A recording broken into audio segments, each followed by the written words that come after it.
Buongiorno, benvenuti alla TG Sicilia. Le principali notizie: prezzi dei carburanti alle stelle, la Sicilia fra le regioni più care, automobilisti esasperati, il presidente di Federconsumatori La Rosa non usa mezzi termini, si specula sulla pelle dei siciliani.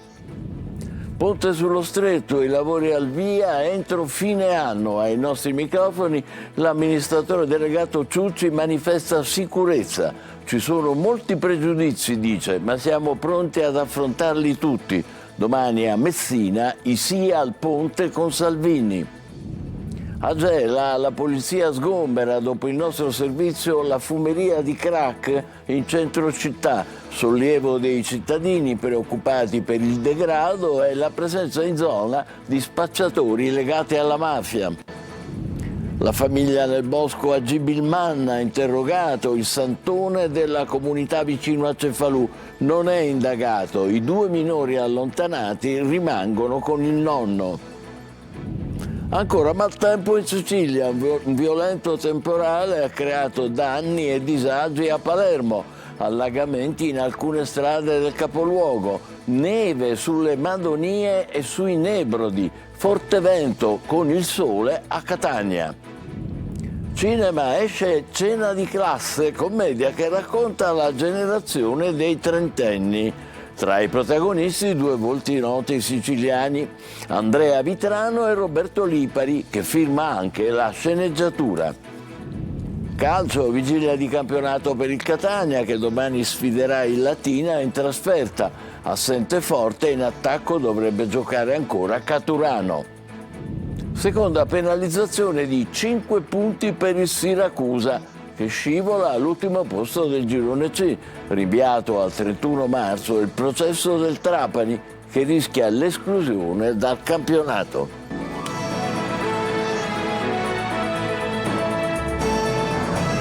Ben trovati. Dunque, prezzo dei carburanti alle stelle, la Sicilia è tra le regioni più care, lamentele dei cittadini, la denuncia di Federconsumatori, stanno speculando sulla pelle dei siciliani. Marco Gullà. Quanto siete arrabbiati da cittadini? Quanto da 1 a 10? 10. Nuovi rincari per i carburanti in tutta Italia, ma è la Sicilia a collocarsi stabilmente tra le regioni, con i prezzi più elevati, soprattutto per il gasolio. Nell'isola il gasolio, in modalità self-service, ha raggiunto una media di 2,057 euro al litro, posizionandosi tra i valori più alti a livello nazionale. Ancora più alto se si va sul servito. Cosa sta facendo di benzina? 10 euro. 10 euro, non di più perché il prezzo è... Perché non conviene fare sempre benzina, perché cambia sempre prezzo. 50 euro, insomma, un mutuo. Di oro, 50 euro di oro. Cosa ne pensa lei di questo aumento dei prezzi? Siamo consumati. Non si può fare sale e scende, anche se il petrolio uscirebbe dal rubinetto, noi la paghiamo sempre stesso, stia tranquillo. Situazione simile anche per la benzina. La Sicilia registra un prezzo medio di 1,76 euro al litro, collocandosi tra le regioni più costose, insieme a Basilicata e Calabria. I prezzi sono esageratamente alti, però si deve lavorare, giustamente la devono fare a malincuore, la devono fare. Cosa dicono ad esempio quando poi scoprono il prezzo in teoria? Si vorrebbero fermare con le macchine che non andrebbero più a lavorare, ci dobbiamo fermare tutti. Molto probabilmente lungo la filiera che porta dalla raffineria al serbatoio dell'auto qualcuno sta speculando, approfittando della crisi geopolitica internazionale. E sul caro carburanti c'è anche chi fa ironia sui social. Sin plomo, por favor. De acuerdo, caballero. Y para la dama diésel. No, diésel plus, que hoy es un día especial. Sería 500 euro la cuenta. ¿Qué? Una voglia! Andiamo sulle cose serie. Domani a Messina la manifestazione di sigle e associazioni favorevoli al ponte sullo stretto di Messina. Al nostro TG adesso Pietro Ciucci, l'amministratore delegato della società incaricata della costruzione della grande infrastruttura. Domani nel programma Il Punto l'intervista integrale. Luca Ciliberti. Pietro Ciucci, amministratore delegato della società Stretto di Messina SPA, società incaricata di costruire il famoso ponte sullo Stretto. Siamo già in ritardo, dovevano partire i cantieri l'anno scorso, già siamo con un anno di ritardo. Partiranno mai questi cantieri? I cantieri partiranno senz'altro, abbiamo avuto dei problemi, come è noto, la mancata registrazione da parte della Corte dei Conti. Il cronoprogramma su cui noi stiamo lavorando prevede il completamento dell'iter procedurale entro settembre, entro l'estate, e quindi i lavori all'inizio dell'ultimo trimestre. Parlamento, Europa, tutti contro questo ponte dicendo che ci sono troppe criticità, è così? No, molto spesso si riporta e si dà enfasi a alcune considerazioni a volte espresse in maniera preconcetta, senza una spiegazione approfondita. Noi riteniamo di avere la massima attenzione sia alle norme, sia all'ambiente, sia a tutti quei problemi che ovviamente devono essere affrontati e risolti per un'opera di questa complessità, che sia il sisma, che sia il vento, che sia i rischi di infiltrazioni della malavita. Siamo pronti ad affrontare tutto questo. Sicilia Express, da domani sabato 28 saranno messi in vendita i biglietti a partire dalle ore 11:30 di questo treno speciale che poi partirà da Torino il 2 aprile per arrivare in Sicilia con le tappe finali nelle stazioni di Palermo e Siracusa giorno 3. Nei giorni scorsi la Giunta Schifani ha autorizzato il finanziamento del servizio con circa 153.000 euro di fondi del bilancio della Regione. Costo del biglietto a partire da 30 euro. Gela, dopo il nostro servizio di ieri, la polizia ha fatto irruzione nella casa adibita a fumeria di crack in pieno centro. Operazione accolta con favore dai cittadini preoccupati per il degrado e per la presenza in zona di spacciatori legati alla mafia. Gerry Italia. A 24 ore dalla nostra segnalazione della crack house di via Martorana siamo tornati qui perché ieri sera c'è stato un blitz della polizia. Andiamo a vedere cosa è successo alla crack house. Controlli lungo la via e all'interno dell'appartamento con diverse volanti in strada. Diversi giovani sono stati identificati e sottoposti a perquisizione. Dopo il blitz il via vai nella zona sembra essersi ridotto. L'immobile tuttavia non risulta al momento sottoposto a sequestro. Alla crack house adesso le cose sono un po' cambiate. Come vedete in cima alle scale, nella stanza dove avevamo trovato i resti della consumazione da parte dei tossicodipendenti, adesso la porta qui è chiusa. All'interno dell'appartamento sono ancora evidenti comunque segni del consumo, oggetti modificati, residui di combustione, giacigli di fortuna, elementi che confermano un utilizzo frequente del luogo. Il fenomeno, secondo quanto emerso anche da precedenti segnalazioni, non sarebbe isolato. Il consumo di crack continua a rappresentare una criticità anche per le implicazioni legate alla criminalità organizzata. Il traffico di questa sostanza è infatti riconducibile a circuiti che alimentano le casse di Cosa Nostra. L'operazione di ieri però è stata accolta con favore da chi vive nella zona, da tempo alle prese con una situazione di degrado legata allo spaccio e al consumo di sostanze stupefacenti. Ringraziamo le forze dell'ordine perché hanno fatto il suo dovere, ci sentiamo un pochettino più sicuri in questo momento. Cibilman ha interrogato il santone che si professa maestro spirituale della comunità vicino a Cefalù. Non è indagato, ma il sospetto dei magistrati è che abbia manipolato i suoi seguaci. Intanto i 2 minori allontanati rimangono con il nonno. Lorena Dolci. Da questo castello in Scozia alla villetta Cefalù, ma dotata di tutti i comfort. Vive in Sicilia il santone Scianti, guru della comunità del bosco di Gibilmanna, da dove nei giorni scorsi sono stati allontanati 2 bambini di 7 e 11 anni che non erano mai stati a scuola né dal pediatra. Seguaci in tutta Europa, fra cui anche il piccolo gruppo che negli ultimi mesi aveva trovato rifugio in questa villetta semidiroccata, lontano da sguardi indiscreti. La procura di Termini Imerese ha sentito anche lui, Mark Koppicar, di origini indiano-tedesche, che si è presentato con abiti di lusso e occhiali da sole, ma senza la Maserati che compare in alcune foto del suo profilo, che mostra un tenore di vita molto diverso da quello dei suoi adepti. Al momento non è indagato ed è stato sentito come persona informata dei fatti, ma come faceva proseliti. Per i magistrati c'è il sospetto che si sia approfittato di soggetti fragili. A rivolgersi alla polizia è stato il nonno di uno dei bambini, a cui in questo momento sono stati affidati impegnati. Un facoltoso imprenditore palermitano, preoccupato perché la figlia aveva abbandonato un lavoro prestigioso per abbracciare un credo che le impone di allontanarsi dallo stile di vita occidentale. Sguardo assente, solo concentrata sugli scopi del gruppo. La donna aveva finito per essere coinvolta nei fallimenti finanziari del Santone, sperperando anche il patrimonio familiare.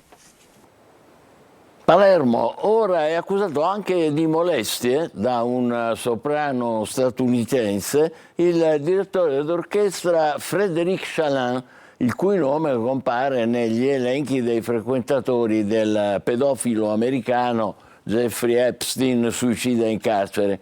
Il Teatro Massimo di Palermo ha revocato a Chalin l'incarico di dirigere l'Aida, che era in programma a maggio. Maglio Viola. I file Epstein sbarcano a Palermo, in particolare al Teatro Massimo, e anche il caso Palermo adesso diventa internazionale, almeno nel mondo della musica. Protagonista è la soprano newyorkese Amelia Foyer, che ha denunciato per molestie il direttore d'orchestra francese Frédéric Chaslin. Le molestie risalgono a 10 anni fa, al 2016, ma la soprano ha trovato soltanto adesso il coraggio di denunciare, dopo aver appreso che il direttore d'orchestra è proprio nei file Epstein. E adesso nell'intera vicenda entra anche il Teatro Massimo di Palermo. Chaslin infatti avrebbe dovuto dirigere l'orchestra dell'Aida, ma dopo le accuse il teatro gli ha revocato l'incarico. Una scelta quasi obbligata, dopo che i teatri di tutto il mondo avevano interrotto i rapporti, dal Met di New York alla Filarmonica di Bucarest, dalla Concert House di Dortmund alla Salle Cortot di Parigi. Chaslin minaccia denunce e parla di un attacco mediatico, ma la soprano racconta di averlo conosciuto quando era soltanto un elemento del coro, di essere stata invitata a cantare per il maestro su musiche sue, ma che questo invito in realtà nascondeva avance sessuali esplicite, delle quali avrebbe conservato anche i messaggi. Ma la vicenda non avrà un seguito penale, perché per la legge francese i fatti sono ormai prescritti, anche se potrebbe avere refluenze se il direttore d'orchestra metterà in atto la minaccia di querelare chi lo accusa. Ancora maltempo in Sicilia, un violento temporale ha creato danni e disagi a Palermo, allagamenti in alcune strade del capoluogo, neve sulle Madonie e sui Nebrodi e vento forte, malgrado il sole, a Catania. Marco Gulà. È primavera solo per il calendario, perché il meteo dice ben altro. Il ciclone Deborah da ieri ha colpito la Sicilia con una fase di maltempo che sta facendo ripiombare l'isola in pieno inverno. Dalla serata di ieri la nostra regione è entrata nel cuore di una perturbazione di origine polare capace di generare fenomeni violenti e diffusi. Pioggia, temperature che si sono abbassate e anche neve sulle Madonie e Nebrodi. Disagi a Palermo, qui siamo a Mondello. Le violente folate hanno travolto le barriere che delimitano il cantiere allestito in piazza per i lavori di riqualificazione, ostruendo completamente il passaggio delle auto. Allagamenti, come di consueto, in via la Regione Siciliana, Partana Mondello e via Ugo La Malfa. A causa del maltempo si sono riaperte diverse buche nell'asfalto. Qui siamo invece a Santa Domenica Vittoria, sui Nebrodi. È pieno inverno, uno scenario natalizio. A Catania, raffiche di vento forte, il cielo è velato, non piove. Mareggiate e vento in altre parti della regione, potrebbe esserci un peggioramento nelle prossime ore. Agrigento, protesta della comunità dei sordi davanti alla prefettura. Da oltre un anno la sezione provinciale del loro ente, che si chiama ENS, è senza sede e servizi essenziali. Centinaia gli utenti penalizzati. Chiesto l'intervento del prefetto per una verifica sui fondi regionali, in modo da garantire una distribuzione equa. Davide Sardo. Silenzio che diventa protesta. Ad Agrigento la comunità dei sordi scende in piazza davanti alla prefettura da oltre un anno senza sede e senza servizi essenziali. Un sit-in partecipato per chiedere risposte immediate. La sezione provinciale dell'Ente Nazionale Sordi, attiva da oltre 75 anni, oggi non ha locali né attività, con disagi per centinaia di utenti. Noi sordi siamo molto arrabbiati perché la fondazione, quindi l'Ente Nazionale Sordi, è nato tanti anni fa e adesso non è giusto chiudere la sede. Noi abbiamo sempre domandato all'Ense della Sicilia, quindi di Palermo, e non abbiamo avuto risposte, quindi abbiamo avuto tante battaglie. Alla fine, dopo un anno e 3 mesi, abbiamo deciso di essere qui presenti e manifestare. Nel mirino anche i fondi regionali destinati all'Ente Nazionale Sordi Sicilia. Il comitato chiede verifiche e una distribuzione equa sul territorio. Perché ci sono anche delle persone anziane che hanno bisogno, perché hanno problemi proprio anche di salute, quindi di essere accompagnate ad esempio dal dottore, quindi accessibilità è un loro diritto, il diritto delle persone sorde, quindi adesso noi siamo tutti bloccati e molti di loro sono bloccati a casa. Io ad esempio sono sorda e sono giovane, li voglio aiutare. Un appello diretto al prefetto affinché si faccia garante di legalità e trasparenza. L'obiettivo è garantire servizi, diritti e dignità alla comunità sorda agrigentina. Andiamo nel Messinese, dove è stata scoperta una maxi frode sul bonus edilizio. La Guardia di Finanza ha sequestrato 810.000 euro a 2 persone, amministratori di una società, che sono accusati di avere percepito indebitamente fondi pubblici senza avere mai eseguito i lavori, in alcuni casi su immobili che neanche possedevano. Desiree Ferlito. Oltre 810.000 euro sequestrati ai 2 amministratori di una società cooperativa. È il bilancio dell'operazione condotta dai militari del Comando Provinciale della Guardia di Finanza di Messina. Al centro dell'indagine l'illecita percezione di bonus edilizi ed ecobonus. Le investigazioni portate avanti dai finanzieri della compagnia di Milazzo sono partite da sospetti movimenti di denaro. Una serie di giroconti bancari verso una cooperativa sociale riconducibile agli indagati, attiva nell'assistenza ad anziani e disabili. Secondo quanto ricostruito dagli investigatori, i fondi derivavano dalla monetizzazione di crediti fiscali legati a ecobonus, sisma bonus e bonus su facciate, ceduti tramite la piattaforma dell'Agenzia delle Entrate. Ma a fronte delle dichiarazioni presentate, i lavori di ristrutturazione non sarebbero mai stati eseguiti. Nessun appalto, nessuna fattura e in alcuni casi persino dati catastali inesistenti o immobili mai posseduti.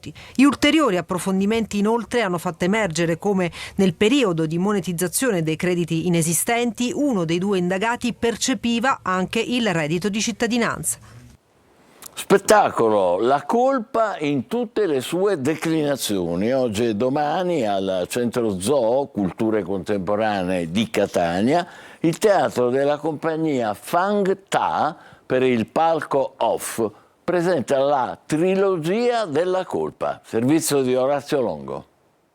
Il tema è il senso di colpa, 3 episodi autonomi ma nello stesso tempo legati da un filo conduttore, 7 personaggi, un tavolo, centro gravitazionale delle narrazioni. Credo che prima o poi dovremo dire qualcosa. Fermati, voglio scendere, Zitto! Fermati, voglio scendere! Zitto! Trilogia della colpa è il titolo dello spettacolo presentato da Palco Off e firmato dalla compagnia Fang Ta al Centro Zoo Culture Contemporanee di Catania. Respira! Che cosa vuol dire? Volevo che il nostro ultimo ricordo fosse lo schifo che c'era dentro quella macchina! Un feto che si appresta a nascere, un incontro impossibile tra 2 amanti e un trafficante di uomini che affronta il giudizio divino, la colpa in tutte le sue declinazioni tra memoria, responsabilità e destino. Con le proteste, affiggono striscioni blasfemi, rivendicano la giustizia nel mondo. Il percorso scenico attraversa 3 fasi dell'esistenza, dal prima della vita al dopo la morte, che non è vista questa come fine ma come elemento costitutivo dell'esistenza stessa, specchio indissolubile dell'essere umano. Un approfittatore, un assassino.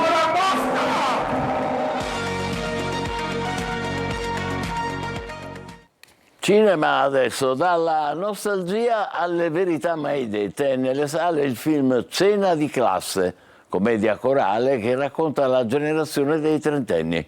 Tra i protagonisti 2 volti siciliani molto amati, Annandrea Vitrano e Roberto Lipari, che firma anche la sceneggiatura. Eva Spampinato.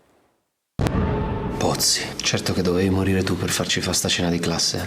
Parte da un funerale e si trasforma in una notte fuori controllo. Cena di classe, il nuovo film diretto da Francesco Mandelli, appena arrivato al cinema. Sei cambiato di una virgola. Cambiato di tutta la punteggiatura. 17 anni dopo il liceo, gli ex compagni della quinta D si ritrovano. Una cena tra ricordi diventa presto un viaggio tra eccessi, segreti e verità mai affrontate. Cioè, questo film è come le montagne russe. Onde? Se tu sei troppo siciliana e quindi pensi sempre al mare, ma io faccio le montagne russe. Sale sulla risata, ridi e poi ti arriva una mazzata. Poi ti emozioni, poi di nuovo la risata. Sul set che molte cose sono state improvvisate e poi il gruppo ha dato tanto. E il ritmo del film è bello perché passa da un registro all'altro e non te ne accorgi. Nel ricco e divertentissimo cast c'è anche il palermitano Roberto Lipari, che firma anche soggetto e sceneggiatura del film. In realtà io mi diverto perché faccio un personaggio non positivo in qualche modo, ma è buffo. Ma te lo dici da solo? Che sei buffo? Sì. Accanto a lui anche i siciliani, Andrea Vitrano, che interpreta la sua fidanzata storica, e Ninni Bruschetta. E poi fa ridere perché secondo me nel gruppo si crea quel tipico scherzo che c'è nei gruppi affiatati, sì. E quindi le battute sono tutte belle perché tutte arrivano con naturalezza e a un certo punto lo spettatore sembra che accena con noi.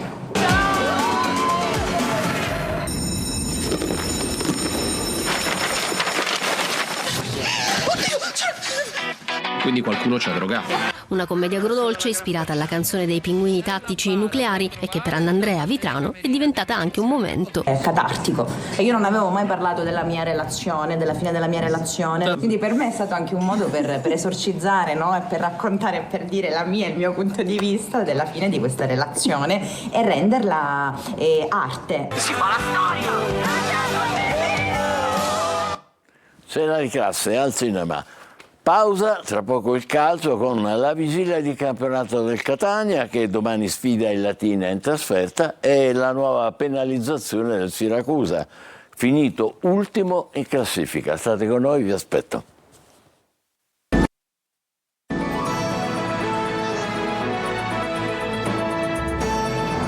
Calcio, domani la trasferta del Catania Latina. La squadra ha effettuato in mattinata la seduta di rifinitura, poi è partita subito per il Lazio. Viali non avrà forze, c'è qualche dubbio in attacco, dove dovrebbe giocare ancora Caturano. Francesco Triolo. La vigilia della trasferta di Latina è dedicata all'interpretazione delle parole di William Viali in conferenza stampa. Il tecnico ha avuto una settimana di lavoro in più con la squadra e ha pesato la prestazione dei suoi giocatori contro il Casarano. Adesso c'è da correggere quegli aspetti che non sono andati al meglio e cercare di portare a casa quanti più punti possibile per evitare che le immediate inseguitrici Salernitana e Cosenza, 5 e 6 punti, possano insidiare il secondo posto. Viali è stato chiaro, la settimana di lavoro è stata intensa, con un obiettivo. Per accelerare un pochino gli automatismi o le situazioni che possiamo che dobbiamo assolutamente fare meglio sabato a Latina. Meccanismi da velocizzare, insomma, anche per dare imprevedibilità alla manovra offensiva che sarà affidata ancora una volta a Caturano. Le scelte di Viali potrebbero ricalcare quelle con il Casarano sia nella fase iniziale del match che nel volto visto nel secondo tempo, con Pieraccini più avanzato, Bruzzaniti, Dausili e Jimenez a giocarsi 2 maglie e Lunetta che potrebbe affiancare lo stesso Caturano in fase offensiva. Ipotesi sulle quali la conferma si potrà avere soltanto a ridosso della gara. Le scopriremo in diretta con l'esclusiva in chiaro che Telecolor offrirà ai suoi telespettatori a partire dalle 13:30. Seconda penalizzazione di 5 punti per il Siracusa, rinviato al 31 marzo il processo del Trapani. Sergio Colosi. La sezione disciplinare del Tribunale Nazionale Federale ha inflitto 5 punti di penalizzazione al Siracusa, che aggiunti ai precedenti 6 diventano 11, con il conseguente ultimo posto in classifica. 7 mesi di inibizione al presidente Alessandro Ricci. La nuova penalizzazione segue il deferimento proposto dalla Procura federale e depositato il 5 marzo. Il club azzurro, che non ha rispettato le scadenze amministrative dello scorso 16 febbraio, a quota 22 ad una lunghezza dal Foggia penultimo. A 27 c'è il Trapani, la cui udienza è stata posticipata a martedì 31 marzo. Probabile una nuova penalizzazione per i Granata, già a -20. Situazione drammatica per i 2 club siciliani, chiamati a fare punti sul campo nelle ultime 5 giornate per sperare nei play-out, a partire dagli impegni di domenica pomeriggio. Il Siracusa ad Altamura e il Trapani a Foggia. Ci fermiamo qui, grazie per l'attenzione, appuntamento alle 20, buon pomeriggio.